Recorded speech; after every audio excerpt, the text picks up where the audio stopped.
प्यारे छात्रों, आज की वीडियो आपके लिए बहुत ज़्यादा स्पेशल है क्योंकि इस वीडियो के अंदर त्रिभुज का एकदम बेहतर से बेहतर कॉन्सेप्ट वाला सवाल मैं बताऊंगा।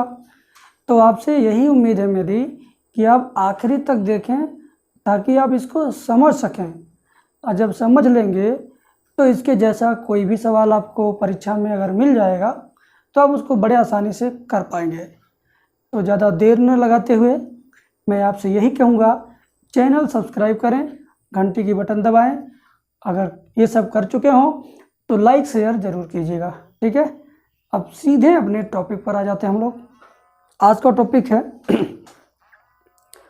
कि त्रिभुज ABC में भुजा BC के समांतर खींची गई कोई रेखा भुजा AB को 2:3 के अनुपात में काटती है, तो भुजा AC को किस अनुपात में काटेगी? ये सवाल है। ज़रा सोचिए बेटा, कोई त्रिभुज है ABC, कोई त्रिभुज है कैसा ABC, ठीक है, समझिएगा बात को। फिर कहा जा रहा है BC के समांतर खींची गई कोई रेखा AB को 2:3 के अनुपात में काटती है। BC के समांतर कोई रेखा कहीं भी खींच दो, यहाँ चाहे यहाँ, ठीक है। तो यह AB को 2:3 में काटती है। तो मान लीजिए BC के समांतर रेखा DE है। तो याद रखना मेरे बच्चों, क्या याद रखना, जब किसी त्रिभुज में किसी एक भुजा के समांतर कोई रेखा अंदर खींची गई हो तो क्या होता है, तो वह तीसरी भुजा की आधी होती है और दोनों रेखाओं को, जिन रेखाओं को काट रही है उनको समान अनुपात में बांटती है। समान अनुपात में बांटने का मतलब ये हुआ कि इधर वाली भुजा AB को जिस अनुपात में बांटेगी ठीक उसी अनुपात में AC को भी बांटेगी। यानी AB को यह 2 और 3 के टुकड़ों में बांट रही है तो AC को भी 2 और 3 के टुकड़े में बांटेगी। ये रूल होता है, ये रूल होता है बेटा, याद रखना। कोई त्रिभुज है ऐसे, एक समांतर रेखा है, तो अगर ये टुकड़ा 6 का और ये टुकड़ा 5 का हुआ तो ऑटोमेटिक इधर वाला भी 6 और इधर वाला भी 5 का होगा। मतलब सेम जैसा कंडीशन इधर वैसा इधर भी होता है। तो इस नियम के अनुसार हमारा कौन सा ऑप्शन सही हुआ? ऑप्शन नंबर डी हमारा सही हुआ। क्लियर, समझ गए? ये तो रहा छोटा सवाल। लेकिन अगर इसी के जैसा और भी सवाल आपको मिल जाए तो आप उसे कैसे हैंडल करोगे, ज़रा उसको देखो। यदि आप चाहते हो कि इसी तरीके की वीडियो पा करके पूरा पॉलिटेक्निक एंट्रेंस एग्जाम क्वालिफाई करना, एक अच्छा कॉलेज पाना, अच्छा रैंक पाना, तो आप किसी भी यूट्यूब चैनल पर जाओगे तो कोई भी यूट्यूब वाला आपको पूरा सिलेबस नहीं पढ़ाएगा, सीरियल वाइज नहीं पढ़ाएगा, एक किनारे से A to Z नहीं पढ़ाएगा। लोग बीच बीच में सिर्फ वीडियो डालते हैं चैनल पर और वैसा ही आपको मिल जाता है जिससे आपकी पूरी तैयारी नहीं हो पाती है। यदि आपको चाहिए 50 चैप्टर, इस तरीके से 50 चैप्टर कंप्लीट मैथ चाहिए, 24 चैप्टर फिजिक्स चाहिए और 24 चैप्टर केमिस्ट्री चाहिए और साथ में 2300 क्वेश्चन का PDF क्वेश्चन चाहिए। PDF क्वेश्चन भी रहेगा और उसका सॉल्यूशन भी रहेगा। ये सारी चीज़ें यदि आप चाहते हैं कि आपको मिल जाए और आपकी परीक्षा अच्छे से निकल जाए, आप एक अच्छा रैंक पा सको और एक अच्छे कॉलेज में एडमिशन पा सको, तो इसके लिए क्या करना है, आपको मेरे व्हाट्सएप नंबर 7525 81 80 38 पर POLY पॉली लिख करके व्हाट्सएप करना है। हम आपको ये सारी चीज़ें देंगे लेकिन थोड़ी सी फीस लेंगे।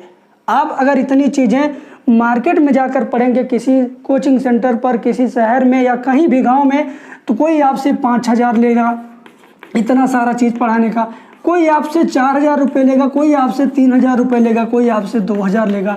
यदि गांव में भी पढ़ोगे इतना सारा पढ़ाने का, आपसे 2,000 तो कम से कम लिया ही जाएगा। तो मैं आपको इतनी सारी चीज़ें दे रहा हूँ, ना 5,000 में, ना 4,000 में, ना 3,000 में, ना 2,000 में। मात्र ये सारी चीज़ें हटा दिया जाए तो मात्र मैं आपको 500 रुपये में ये सारी चीज़ें दे रहा हूँ। ये 500 रुपये इतना कम इसलिए रखा गया है कि गरीब से गरीब स्टूडेंट भी इस फीस को पे करके अपनी पढ़ाई कर सके और अच्छे कॉलेज में एडमिशन लेकर के अपना भविष्य अच्छा बना सके। तो ये रहा थोड़ा सा आपके लिए ज़रूरी सूचना, मुझे लगा बताना उचित है तो मैंने बताया। चलिए अब हम लोग सॉल्व करते हैं अगला क्वेश्चन। ठीक इसी थ्योरम से रिलेटेड ऑब्जेक्टिव क्वेश्चन, किसी त्रिभुज की एक भुजा के मध्य बिंदु और दूसरी भुजा के मध्य बिंदु को मिलाने वाली रेखा तीसरी भुजा की होती है क्या? आधी होती है, समांतर होती है, या आधी और समांतर दोनों होती है, या इनमें से कोई नहीं। भाई साहब मैं आपको बता दूं कि कोई त्रिभुज ऐसे दिया हो और एक भुजा AB दूसरी भुजा AC, बात को समझिएगा।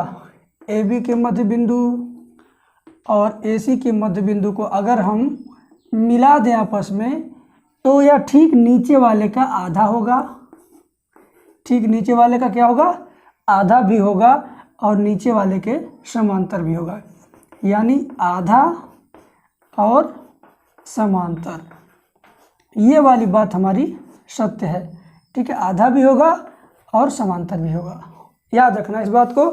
अगर याद नहीं रखोगे तो ये तुम्हारा नुकसान है, ठीक है।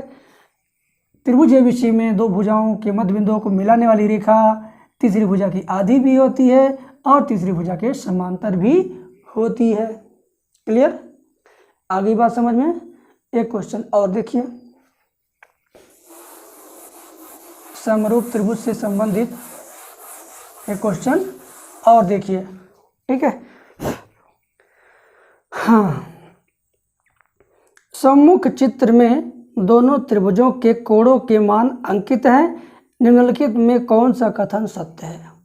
पहले तो दो त्रिभुज मैं बना करके दिखा देता हूं आपको, इस तरीके से बना हुआ है।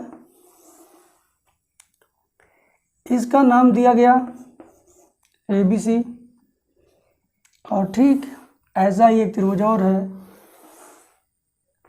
इसका नाम दिया गया DEF।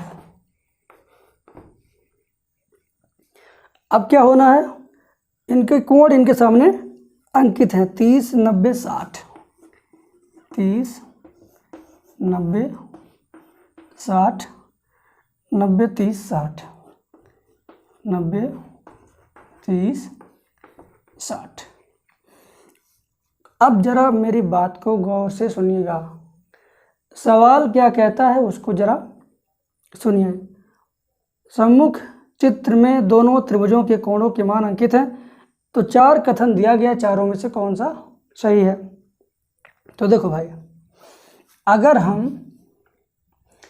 ABC कहें, मतलब 30 वाला कोण, 90 वाला कोण, 60 वाला कोण, ऐसे नाम लीजिए, 30, 90, 60, तो इधर क्या होगा? 30, 90, 60। यानी अगर ABC और EDF कह दिया जाए समरूप है तो ये बात सत्य होगी। इसमें क्या दिया? ABC DEF, ABC दिया DEF दिया, गलत हो गया क्योंकि ये 30 से शुरू कर रहा है या 90 से शुरू कर रहा है, पहला वाला गलत है।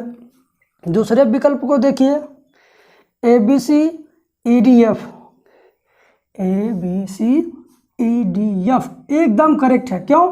क्योंकि पहले 30 तब 90 तब 60, यानी ABC 30, 90, 60 EDF।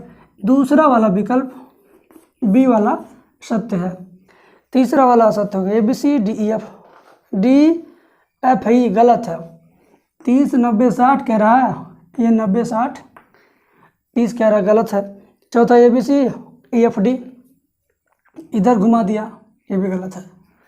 तो बेटा कोणों के आधार पर डिसाइड करना हो कि कौन सा कथन सत्य है कौन सा असत्य है, तो आप 30 से 60, 30, 90, 60 इधर वाला बोलता है, तो आप भी 30, 90, 60 ऐसे चलो, EDF।